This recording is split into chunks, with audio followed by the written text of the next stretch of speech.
Bad news to report as former assistant head coach of the Force, Chad Demers, has died. Demers was the assistant head coach from the 2020 to 2021 year where he helped coach the Force to an impressive 40-win season.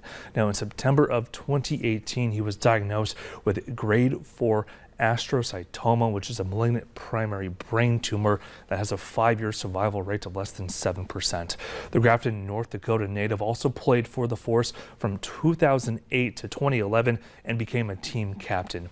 Now, this past Saturday, if you went to the game, you would have seen it. The Force held Rally for Demi Night, in which over $66,000 was raised for the Demers family.